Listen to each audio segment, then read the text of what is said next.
الموبايل هنج منك، فبتلجأ للحل اللي كلنا عارفينه: تقفله وتفتحه تاني. كأنك موظف الدعم الفني اللي استسلم وقال: جربت تعمله ريستارت؟ وانت تقول ايوه. والغريب انه بينفع فعلا. وساعتها يجي السؤال: هو كان في ايه غلط في الموبايل من الاساس؟ احنا فاكرين ان الريستارت يعني الموبايل والبطارية بيريحوا شوية والمشاكل تتحل، كأن الموبايل بيقول محتاج اريح شوية. بس الحقيقة الريستارت مش راحة، ده فوضى متحكم فيها. لما تطفي الموبايل انت بتقفل كل حاجة شغالة، كل التطبيقات، الذاكرة المؤقتة، الخدمات اللي في الخلفية، وحتى أجزاء من الهاردوير. ولما يفتح تاني كل حاجة بتبدأ من الصفر، من غير بقايا، من غير مشاكل قديمة، من غير حاجات معلقة. معظم مشاكل الموبايل مش في التخزين، هي في الرام. الرام سريعة مؤقتة وملخبطة، التطبيقات تفتح وتسيب وراها حاجات وتنسى تقفل نفسها، ومع الوقت الموبايل يبقى زي أوضة زحمة ولا حد راضي يمشي. الريستارت بيمسح الرام بالكامل، يقفل التطبيقات اللي علقت ويشيل الهوش اللي احنا مش شايفينه. هو مش بيصلح الموبايل، هو بيطرد الكل.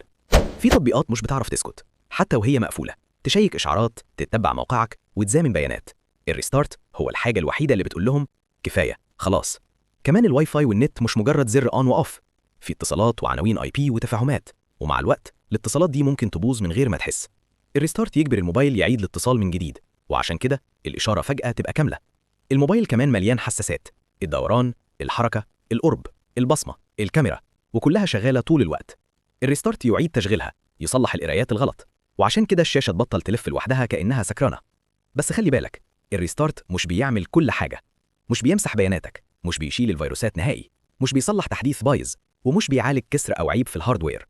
لو المشكلة في التخزين أو السوفت وير الأساسي، الريستارت يبقى مجرد ضمادة بس واثقة جدا من نفسها.